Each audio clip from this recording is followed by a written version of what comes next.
Okay, today we're going to be looking at section 7.1. We're going to be graphing sine and cosine function. So in this screen right here, I pulled up a little program that shows you how the unit circle generates the curve. So hopefully we're seeing what I'm seeing. And so I'm going to show you, right now we're at 0 degrees. And as I move this along, you can see the dot moving on that curve.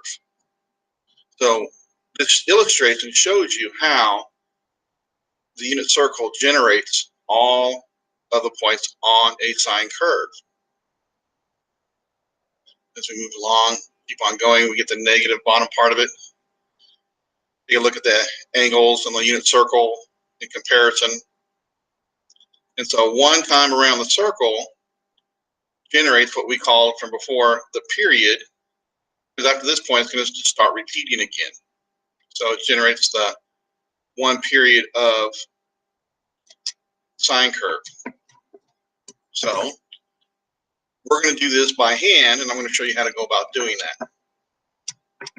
Let me change my share mode.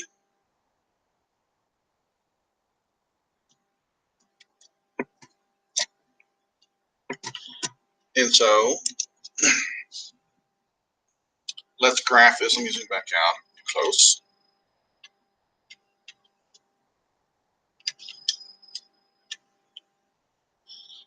So there's certain pieces of information that we want to find that the sine and the cosine graph have, and they are the period, which is the time it takes the graph to repeat itself, and as we saw, that's one time around the circle. The amplitude, which represents how tall it gets from what I call the center line, and then we're going to look at the domain and range of these things because they will come into play later on. Okay, so from the unit circle, if you think about the unit circle, you'll see in the coordinate system that the highest value that a y value get would be 1, and the smallest it gets is -1. This is why this screen is set up the way it is. These are the 4 corners on the unit circle. So we have them laid out here because those are the points we're going to look at. So the period for the sine and cosine curve has a generic formula process. So right now, we'll go into that a little bit of detail a little bit more later. So right now, the period is 2 pi, one time around the circle. The amplitude is how tall does it get from the 0 line, basically. So if you think of the unit circle, the tallest it gets, I mean, this is done by an absolute value because we want to have a positive. The amplitude is like a distance, so it has to be positive.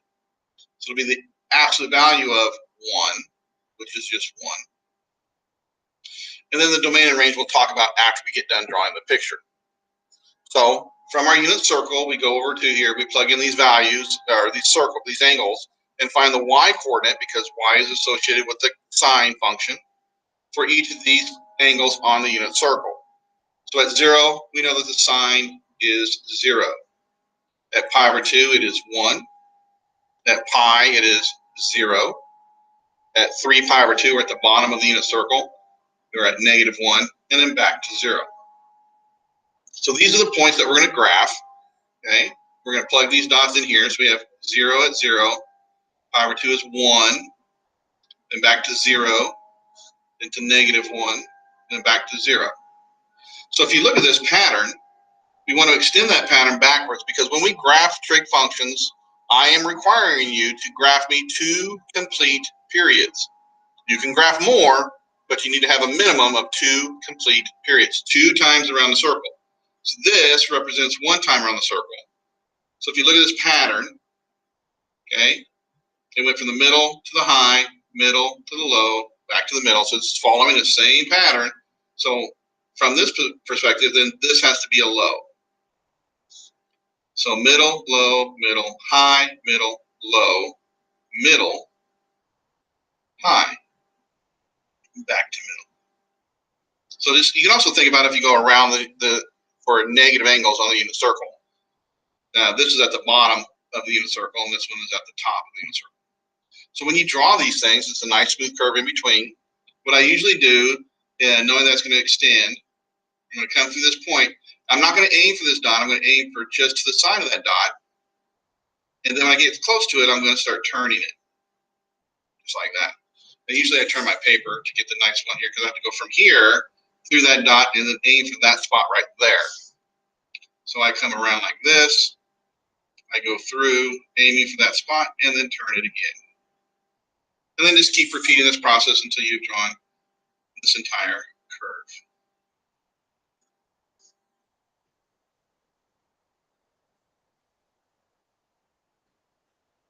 And then just go through a little bit because there are arrows on the ends of these lines, this curve. And there is the sine curve graph that you saw in our picture. Okay, so this is kind of what I'm looking for. You don't need to label anything because you're going to have the table is going to be here. This information is going to be here. The most important thing, the thing that you're going to be graded on, since you don't have to label any points, is this scale on the x-axis. This is where the points are. If the scale is wrong, your graph is wrong. So you want to make sure you draw the proper scale. And we'll talk more about that as we do other examples. The domain for the trig function is all the real numbers. And the range we can see goes between -1 and +1. So from -1, all the y's between -1 and +1. So this is your sine curve that you're going to be asked to graph. Okay, we can do the same thing. Let me stop sharing this one and go back to that other screen so you can see it.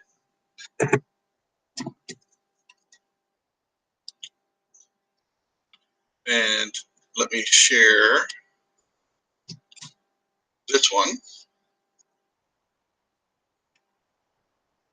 And you should be seeing the cosine curve now, and you can see that it does basically the program does exactly the same thing. As I move this around, oh, it's not moving on me. Why aren't you moving?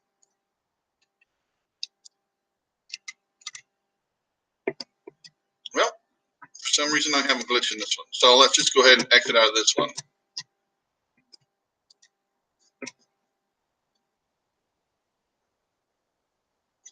And we'll just go, you should be back to this screen. Let me make sure you're back in the screen. This window. So here we are back in this one. And let's go ahead and just graph this one accordingly. So again, look at your unit circle. Okay, I have the same setup here. The cosine is related to the x-coordinate of the points around the unit circle. So at 0, the cosine is 1. Pi over 2, we're at 0. Pi is -1, back to 0, and then back to 1. The period again for the basic, the parent function for cosine is 2 pi. The amplitude is exactly the same, so it's absolute value of 1, which is 1. And we'll talk about that again after we graph it. So the same thing here. At 0, now we're at 1. And then at 0, and then -1, back to 0. So 0 is the middle line. And then back to 1. And then we just repeat this process coming back around. And you'll notice that all the pi over 2's are at 0.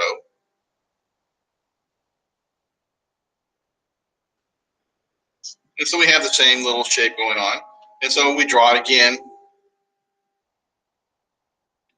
And same thing, aim for that little corner. You don't want little pointy peaks.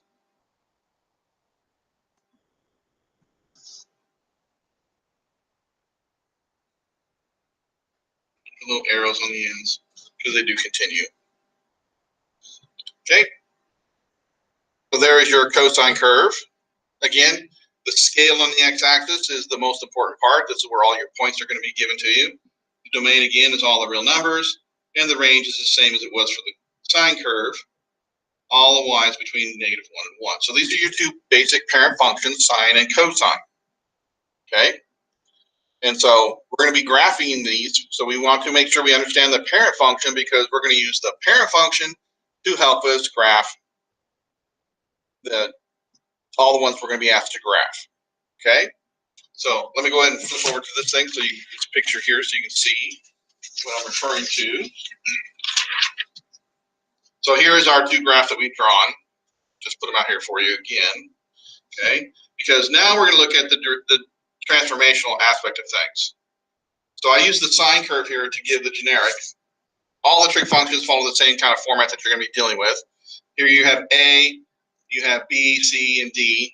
These are your transformations from before, the exact same transformations as we did before. D is up and down. A is stretches and shrinks in a vertical sense and reflections on the x-axis. B is horizontal, stretches and shrinks and reflections on the y-axis. And then C and B combined relate to your right or left. And so these are all the same things we did before. So here is how everything gets laid out, and how periods and amplitudes and stuff also gets changed. So here's what we just got talking about. Here, the transformation, the value is going to be positive, and then you tell me that it's right or left. And I say that because there's something comparable over here called the phase shift. So for sine and cosine, to find the period of any trig function's graph, it's 2 pi, because that's the parent function is 2 pi, divided by b. So whatever b is, you're going to divide 2 pi by that, and that gives you your new period for your function that you're graphing. The amplitude, and before was absolute value of 1. Well, here it's the absolute value of whatever this number in front is. So if it was a negative value, it's going to be positive. And this is the distance from the center line to a peak or a valley. That's that distance. It's that distance from here to here. That is A. Okay. The other thing, which is the right or left, in trig functions, they call it phase shift. And so it is literally the C divided by B. Okay. And if it's positive, you're moving to the right. And if it's negative, you're moving to the left. And I'm going to show you how you can get this in just a moment, because it's built into our system of graphing. Okay. So we're going to graph another example. And we're going to do all of these things here. So take a pause right here and write that down if you don't have it.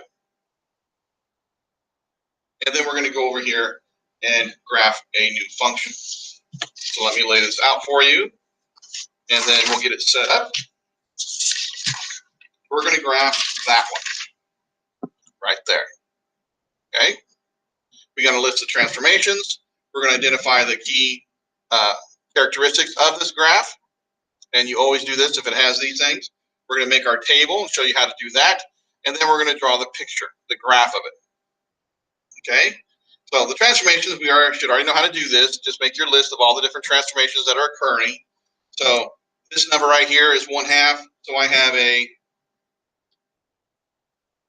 vertical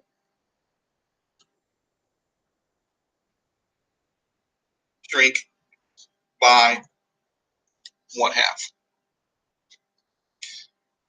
Down 1. That's our vertical transformations. The horizontal ones there's this number right here. So if you remember, we take that number that's in front of the x, flip it over, and that is our horizontal. And since that flipped over is 1/2, it is a horizontal shrink by 1/2. And then the last one is, what is C over B? So remember, to find C over B, what we do is we take the stuff that's in the parentheses, okay, set it equal to 0, and solve it. So I'm going to do that right over here, because it's going to be more than just the right or left. It also plays a role in all of this, here and over here. So we want to make sure we do it, and we know what we're doing, and we do it right. So we're going to subtract the pi, and then we're going to divide by the 2. So x is a negative pi over 2.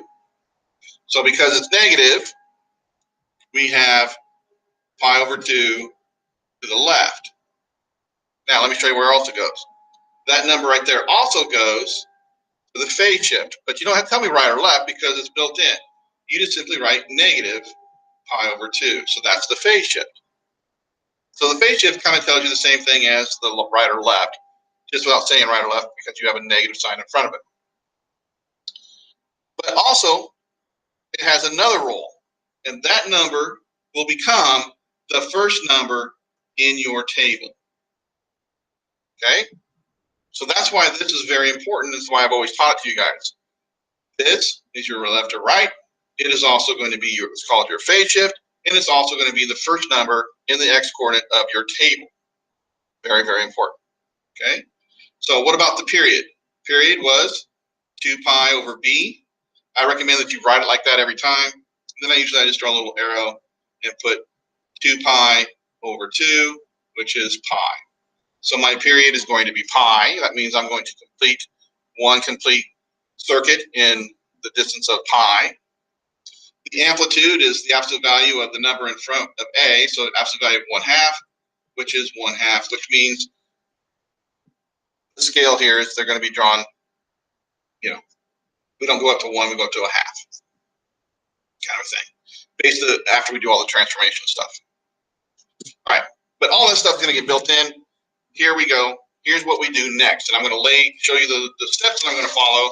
So if you want to pause and you can write them down, you can. Here's how we're going to graph. We're going to set that stuff in the parentheses equal to 0. We're going to solve it. This will be the first number in our table, which I already illustrated. Then we're going to do it again with pi over 2, because remember, in a parent function, in the parent functions, the first number is 0. The second number is pi over 2. So we're going to do the same thing.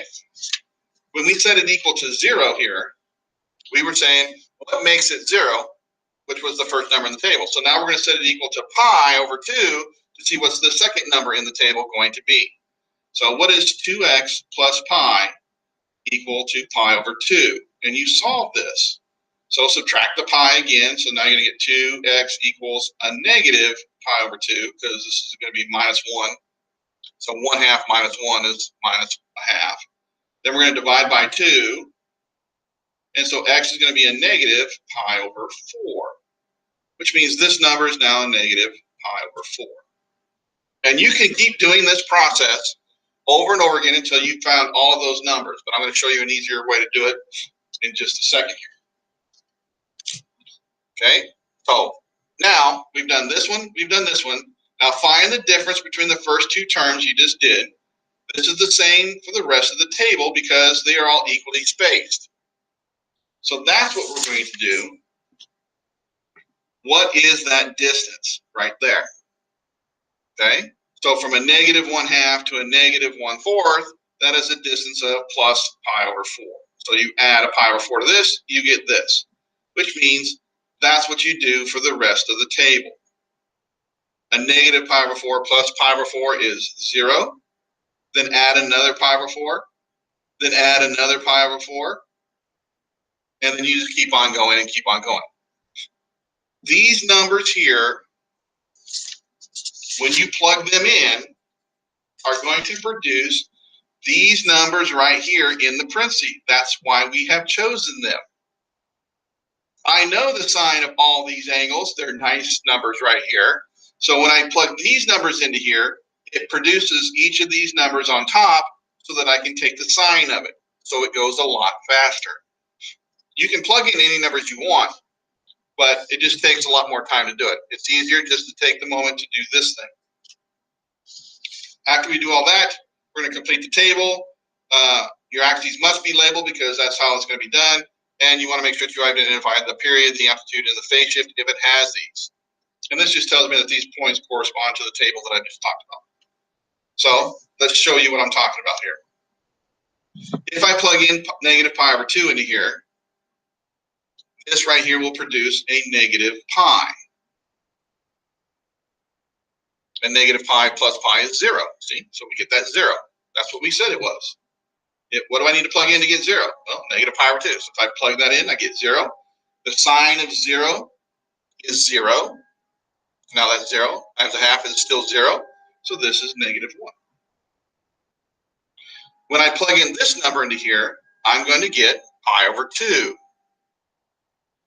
Take a look at it. You can follow it along, see if you can see it. It's going to give me pi over 2. The sine at pi over 2 is 1. So this is now 1. 1 times a half is 1/2. And then 1/2 minus 1 is a negative 1/2. And you just keep doing this process until you've done the rest of the table. If I plug in 0, I'm going to get pi. See, plug in 0 here, I get pi. The sine of pi is 0, so we're back to the negative 1. Okay. And then we keep on going. Excuse me. Pi over 4 gives me, if I plug that in there, I'm going to get 3 pi over 2. Okay. 3 pi over 2 is negative 1.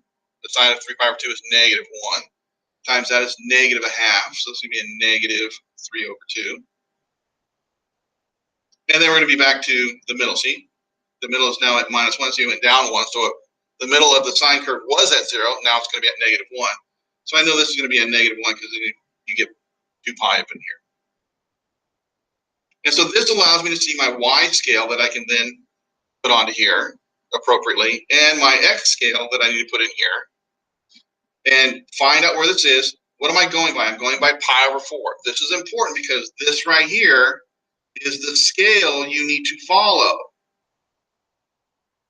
You don't follow the table, you follow the scale. What am I going by each turn? This is another reason why we do this. So when I come down here and I make marks, I need to put it as pi over 4, and then pi over 2, and then 3 pi over 4, and then pi. Okay, and you do the negative side over here, negative pi over 4, negative pi over 2, negative 3 pi over 4, negative pi. And so we have to go all the way up to by half, so we want to make sure. So if I do this, let's do, if I say that's 1, then that'll be 1/2, negative 1/2, this is negative 1, negative 3 over 2, negative 2. So I can put my dots in accordingly for that. And then just put your dots in. So at negative pi over 2, I'm at negative 1. At negative pi over 4, I'm at negative 1/2, which is right there. And then at 0, I'm at negative 1. At pi over 4, I'm at negative 3 pi over 2. And at pi over 2, I'm back to 1. And so you see that pattern here again. Okay?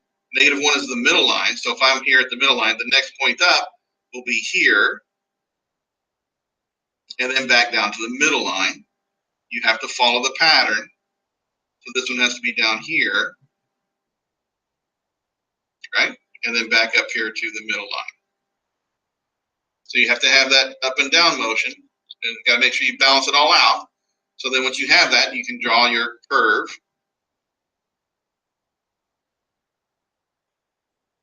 It's a little elongated, that's okay. And you curve down here, trim up here.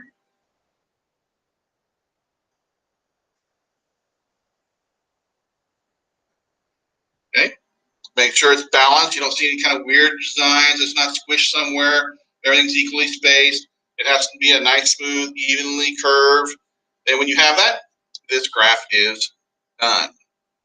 Your scale is correct, is what I'm grading it on. Where its placement is correct, and all your information is correct, and your table is correct. So I grade all of this information that you have done, not just the picture that you have correctly. Okay? So there's how we're going to graph. And so I have one more example down here, and then we'll call this one done. I'm not going to do the transformational aspect of things. We can do that later if you have any questions on it. What's the period? It's 2 pi over b. B in this case is a 1, so it's just 2 pi. Oh, notice here that the period was pi, and that's why we kind of end up at pi in those situations.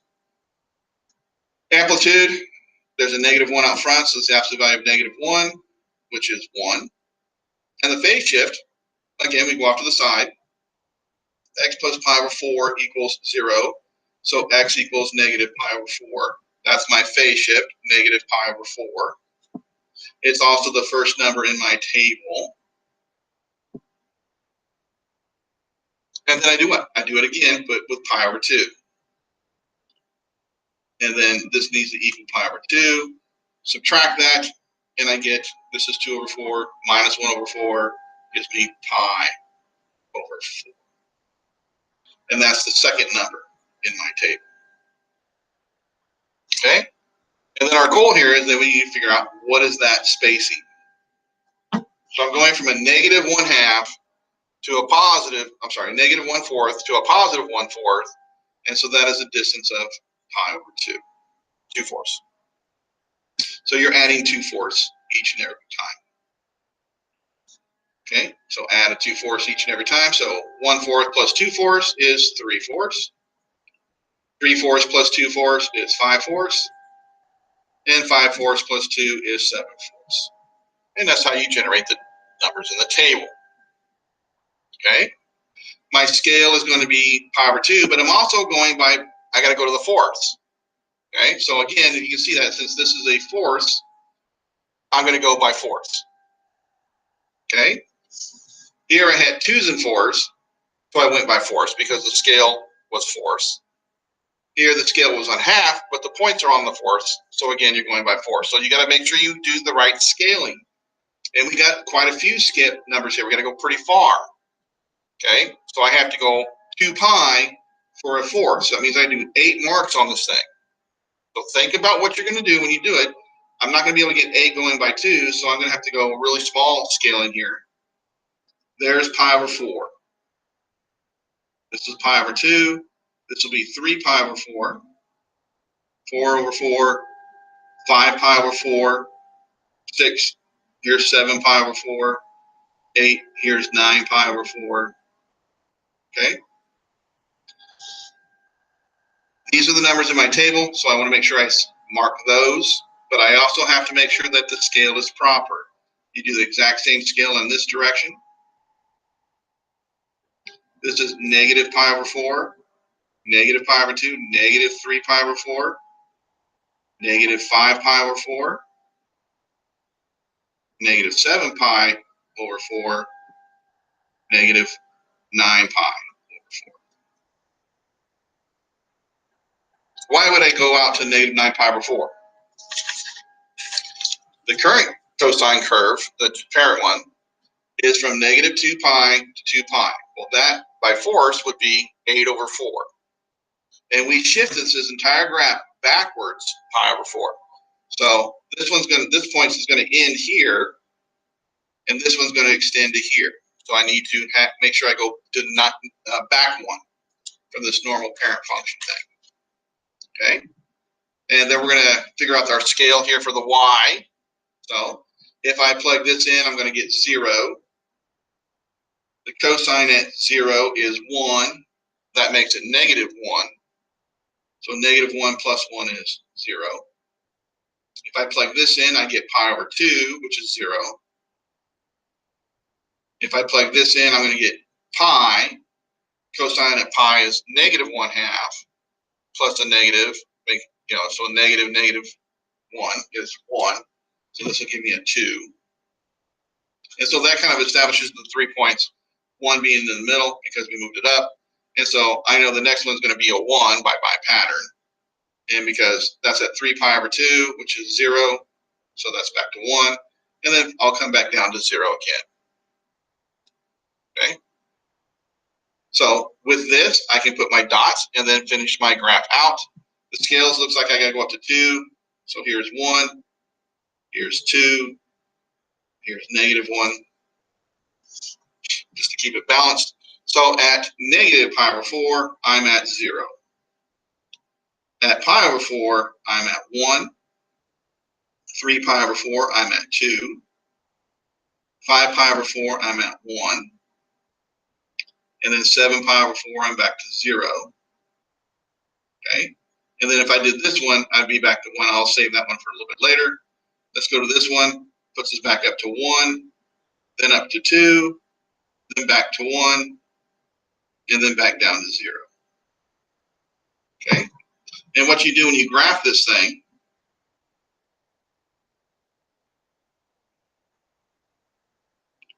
as we graph this thing,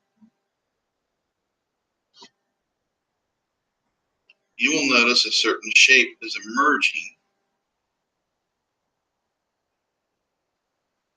So the cosine curve, if you do it right and your scale is correct, either look like an M or it'll look like a W. Okay, if you graph 2 periods, in this fashion, that's what it's going to do. Now, if you graph it differently and you shift it differently and you do a different aspect of things, you may not see the M or the W, but usually the cosine curve will look like an M or a W if you do it the way I'm showing you to do it, okay? And that kind of gives you a little inside information on how to go about looking at this. So I hope that helped you out. Ask questions in class, and so that ends this video.